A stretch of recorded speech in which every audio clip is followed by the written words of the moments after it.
Content presented on the following show by any host or by any guest should be used solely for your entertainment and enjoyment. The views and opinions of the following show are not necessarily those of the Whole Care Network, other show hosts on the Whole Care Network, or advertisers on the Whole Care Network.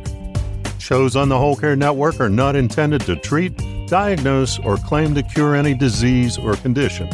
Always consult a professional when making any changes to your physical, spiritual, mental, or financial health. And thank you for listening to the Whole Care Network. How do you want to be cared for as you age? By planning now, successful aging is in your control.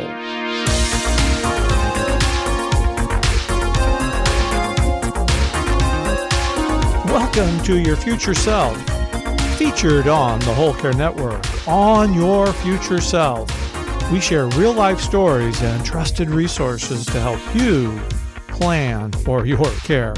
And now, here are your hosts, Monica Stanchula and Christopher McClellan. Well, Monica, can you believe when we're going to cover the fourth pillar of care on the Whole Care Network, which is our spiritual pillar? On the Whole Care Network, we're certainly respect people's spirituality, but this is more of a conversation about holistic and how we incorporate that into our lives, especially in our future self in caregiving. I'm really looking forward to today's discussion because, I think this is where we bring it all together, Chris. This is where we take what we've learned talking about self-care and physically what you need to do, what socially you need to do, financially, that great conversation with Amanda and Ryan Singleton last week. Right. This brings it all together. And so today's discussion is really one that I can't wait to have. But yeah, and before we jump into this, I want to share with you an email from one of our listeners. Oh, please do. Yeah. So you got an email. You can email all your questions to us at WeCare, WECARE at thewholecarenetwork.com. And I'm just going to kind of generalize the question, but it really kind of hit home, and it's perfect for our conversation today. Our tagline is because it's in your control. Well, the emailer said, there are things that sometimes are not in our control, but what actions we can take are certainly in our control. And I was, as I thought about the point that our listener was making, it really did make sense. What actions can we take that are in our control? Yeah, wow, that is profound. Boy, I like that, Chris. Because it's really true. Chris, 2 episodes ago, we talked about compassion fatigue. Yes. And how compassion fatigue is like post-traumatic stress disorder. Mm-hmm. Okay? And how that all of a sudden your reaction to the situation has become, how do we say it? Your coping skills are now off center. Maybe you're self-medicating. Maybe you're not sleeping anymore. Maybe you're getting short with other people. Lots of things are happening because of your reaction to caregiving. And we can get so wrapped up in these, and we start to think after a while that this is normal. This is what's supposed to happen. And we become numb and desensitized to the world around us because we are so in the trenches. We are so in the trenches with what's happening. And our actions really do matter. Exactly. And so when I think about that compassion fatigue, and even though it's so emotional and it's, goes on autopilot after a while, it's time to stop and think, wait a second, what actions am I taking? What kind of control can I use at this point to make sure that I'm doing the right thing? As caregivers, and Chris, I know that when my dad was sick and I was helping to take care of him, along with my brothers and sisters, every day I was tapping out a dissertation to them on what happened that day in the hospital. I was attempting to micromanage everything that was happening. And I thought I was doing it for the best purpose possible, to make sure that everyone got all the information at the same time. And as I reflect back years later, I realized I was trying to control the narrative. Right. Yeah, because you get buried in the issues, and all of a sudden it's hard to crawl out of it. Right. But that's our way to try to get control. Like, I can make things happen the way I want them to happen if I give you this message. That's not so. There was a lot of things that weren't in my control, weren't in my Father's control. It's Mhm. beyond us. But how do we react to those things? And that's what I learned now that caregiving is over for me when it comes to my dad. And I think that's important. I wanted to share with you a quote from John Lennon because I'm such a planner. And you know that. I mean, I do know that. yeah, how often do I send you things and everything is mapped out in front of you because I'm going to be in control, Chris? John Lennon's saying is, life is what happens to you while you are busy making plans. That is, that's Right? I that connects with everybody, but especially with caregivers. Right, right. So we are really trying to make sure that we control what's going on around us, and boy, that's not always possible, and that leads us to that compassion fatigue that we talked about a few episodes ago. And we got to break free from that. We got to move beyond that, Chris, and that's why we need to talk about spirituality today. Yeah, and it can be as simple as just kind of setting some of your own personal beliefs and principles and values and giving meaning to yourself. And I think one of the ways that we like to do this, especially here on the Whole Care Network, is having people feel comfortable about telling their story. Oh, I agree. Hey, Chris, I know you're all about telling your story. I've heard this from you from the beginning. In fact, wasn't that your tagline when you first started out, buddy? Wasn't that? Yeah, everybody has a story, but not everybody gets a chance to tell their story. Yeah. And I But think telling your story, it serves numerous purposes, but two right off the top, it's cathartic. And telling your story helps the person who's listening because they understand it. Stories bind people together. yes, they do, don't they? Human experience, it really does bind us together. Chris, I know that you have told your stories the last time we did a podcast series together on It Takes a Team to Care. Remember that? And we really delved into your story, but Chris, I know that that's touched a lot of people to hear your story. But how do you recommend for everyone out there listening today, how do they get started on telling their own story? I think there's a couple of ways that people can do it. One is to have a journal. If they wanted to go high tech, have a blog to just kind of recap on a regular basis, maybe that daily intention for yourself. Write a little note down about what happened during that day, how you were feeling, what success, what frustrations you might have had. And then you're able to kind of go back and review that. And then as you feel comfortable in talking with other people and sharing your story, that's okay too. Know that and if you're not comfortable sharing your story, that's all right. But have an outlet about your story that is produced by you, because there's nothing better for you to reflect on than what your own words and your actions have been. And it allows you to kind of take a step back and look at the joys, the frustrations, and the awesome work that you've done. And there is some peace in being able to share your story in whatever fashion that is comfortable to you. Chris, I think one of the reasons why each of us needs to tell our story is it gives us that opportunity to say how we want our caregiving journey to go. When it's our turn to receive care, how do we want to be cared for? What lessons did we learn as being a caregiver? And how are we integrating that into what kind of care we want as we enter into the receiver instead of the giver? Right. And it just a perfect fit to what our emailer had said earlier. What actions can we take now that we can control? And these are some of those actions that we can take that will help make your future self, our future self, just a little bit better.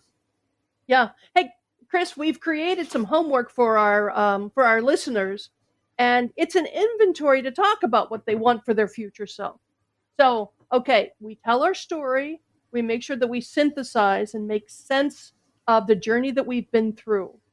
What went well, what didn't go well, what lessons we learned in the process, how we confronted our fears, and how we realized Uh, that even when bad things happen, it right. wasn't the end of the world, right? Wasn't the end of the Right? world. Mhm. That you have much more resilience within you than you ever imagined because you lived through it. I mean, you're still here. Get today. Resilience is such a great word as it relates to caregiving, but you don't realize it until you're in the future of it. That's right. You got to get out of the trenches before you can actually see it. And my hope is for every caregiver who does take the time to tell their own story that they realize how strong they actually are. When you've come out the other side and Mhm. you've conquered that caregiving experience and you've sent someone off on their final journey, and here you are standing and you look at what is it for myself going forward? How do I make sense of what's happened here? And what does this mean for me going forward? I mean, what do I want from life as I move beyond this caregiving experience? And telling that story will help Telling you to that story, get there. you'll find some of your answers right there in telling your story. Yeah. What has it done for you, Chris? Tell me what change it has made for you. I could name a few, but I want to hear from you instead. well, telling my story, what that's done for me, it's given me some validation and comfort. And it's also allowed me to decide what I want in my future care. I know what worked. I know what didn't work. And having that experience and using it to the best of my ability and taking actions on what I can control will make my future self, when it's time for me to be in need of care, in a much better position to accept the care that I need. Oh, that's excellent. That's excellent, Chris. Okay, so that's what it's taught you by going through your caregiving experience. Now, what we want to do is we want to look beyond that. And our spirituality, as we look, I mean, because we all know that there's an end point to this whole journey of life Right. that we're on, Mm-hmm. right? Mm-hmm. But what is it that you want going forward from here? So we've created some homework for all of our listeners here about what do you want out of your life after caregiving ends? Who will you be and what are your aspirations? When you look beyond your caregiving, Chris, and you thought, okay, what will my quote new life be going forward? How did spirituality play into that for you? Well, I think in two ways. At first, you're numb after it ends, and you're trying to find your own personal identity. Caregivers, when you're in the midst of it, you lose your identity. Right. And then all of a sudden it ends, and what are you to do next? Right. Through story sharing and having the opportunity to talk openly and honestly about the end and your future, provide you with just a little bit more direction than what you had before caregiving started, because you have a basis of experience. Most, if not all, caregivers do not have any experience. It's all learned. It's learned on the go. Suddenly you're a caregiver. That's right. And when you take that experience that you've had as a caregiver and can apply that to your future self, and you can apply that not only to the care that you most likely will need, but how you want to live your life after caregiving ends, in joy and thankfulness, because there is no greater honor than to be entrusted with the care of another person. But within that honor, you have to be able to take care of yourself after caregiving ends. And telling your story is one of the conduits to making life after caregiving and your future self just a tad bit easier than it was while you're in the midst of caregiving. Yeah, Chris. Do you remember when you were in the trenches on caregiving, how much you feared your partner's death? That thinking of Richard dying was something that was just beyond, it was almost beyond comprehension. And then you had to face it, right? And that's not something you can control when it was going to happen, how it was going to happen, but you can provide the best care for them when you meet that particular moment in life. You're tickling a memory, and I think I'll be able to repeat this verbatim. When Diane Lade from the Sun Sentinel asked me about, we were in hospice. I forget the specific question she asked me, but I said this to her. I said, I understand we're towards the end of life, but I don't want it to end and I can't control it. And I think when we use our tagline on our podcast here, because it's in your control, we know that not everything really is in our control, other than what actions that we can take. And that's why it was so important for our listener to email us this question today. And because the truth of the matter is, no matter what caregiving experience you're currently going through, it will end and your life will continue. And when you can take action now to create the life that you want to have after caregiving ends, as your care partner would want, it's going to make an already difficult situation just a tad bit easier. I agree, Chris. I agree. And I hope that our listeners do take the time to first tell their story, and then secondly, do the homework that we've created and help. Our goal with the homework is to help you to look at your life beyond, now that you've had this experience, and now that you know that there's elements of caregiving and elements of life that you can't control, you will live through, and they will be some of your strongest memories and your strongest moments in life. Mm-hmm. Very much so. But where do you go beyond that? What will you be in your future self?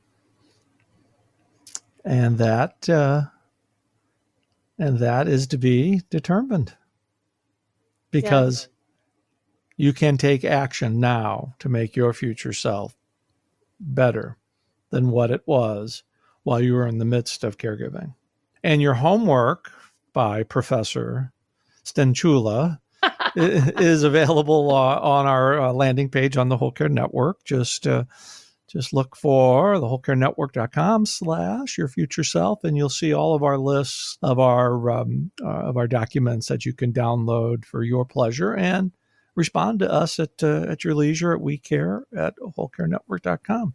Well, Monica, we just got a couple of minutes left in this podcast. We decided not to take a break here because this was a very important conversation. But what final thoughts would you have today?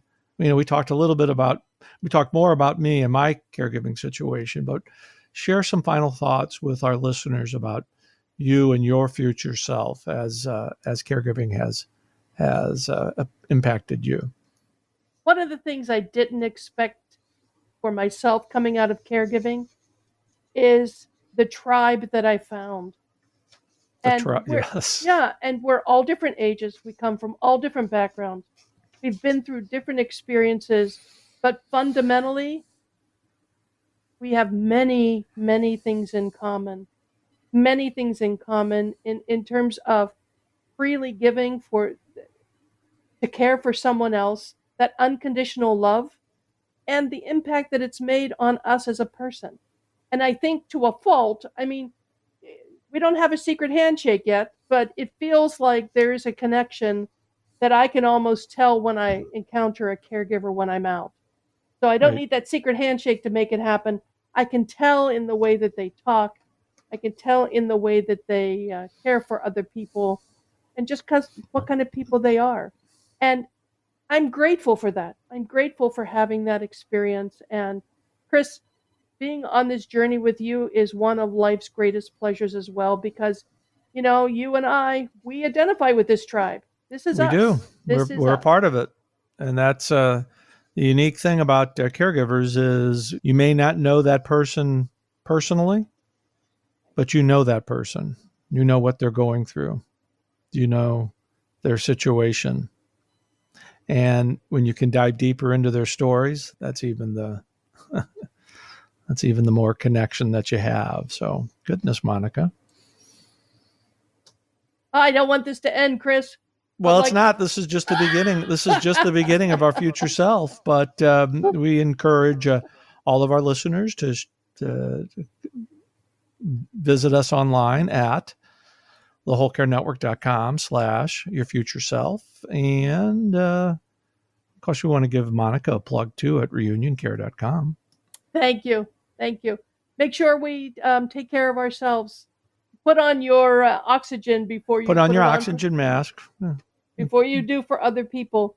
You are a very important person, and we need to keep our tribe healthy and together.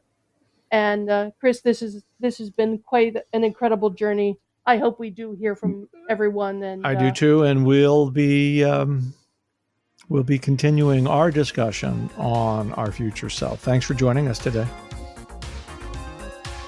Hey, it's Christopher McClellan from the Whole Care Network. Thank you for listening to this episode of Your Future Self. And to learn more about our 4 pillars of care on the Whole Care Network, visit us online at thewholecarenetwork.com, where you'll see a full description of all 4 of our pillars. And while you're on our pillar page, just do a quick search for Your Future Self, which will take you to our landing page for this podcast, where you'll be able to grab your homework assignments, additional information and downloads, and see all the great discounts we have to offer through Credit for Caring.